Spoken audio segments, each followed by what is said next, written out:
টাকা হওয়ার গাছ নিয়ে যাও, একদিনে একেবারে বড়লোক হয়ে যাও। হ্যাঁ, টাকা হওয়ার গাছ নিয়ে যাও। ভাইয়া আমাকে একটা টাকা হওয়ার গাছ দাও, আর আমাকেও বাস 100 টাকা দাও আর গাছ নিয়ে যাও। এই নেও। হ্যাঁ, এই নেও। আরে ভাইয়া, গাছে টাকা কবে হবে? এই গাছে পানি দিয়ে দিও, তার 1 ঘন্টা পরেই টাকা হয়ে যাবে। এখন তো হয়ে যাবে অনেক অনেক টাকা।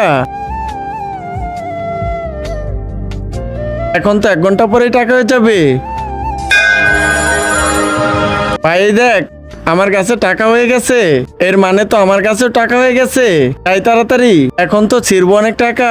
হ্যাঁ, আমার গাছে তো টাকা হয়নি, ওই দোকানদারের কাছে যাই। টাকা হওয়ার গাছ নিয়ে যাও। ভাইয়া আমার গাছে তো টাকা হয়নি, আর ওই ছেলেটার গাছে তো টাকা হয়ে গেছে, কিন্তু কেন? তুমি তোমার গাছে ভুল পানি দিতেছো। এই কেমিক্যাল দাও, তোমার গাছেও হবে। কত টাকা? মাত্র 5,000 টাকা।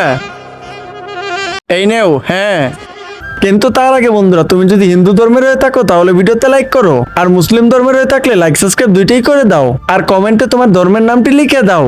এখন তো হবে টাকা। হ্যাঁ, গামলা কোথায় গেল? ছোট, কি হয়েছে?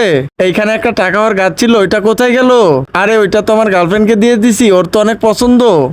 আব্বে সালা হারামি, তুই তো আমার কোটি কোটি টাকা নষ্ট করে দিলি। আরে মাফ করে দাও ভাইয়া।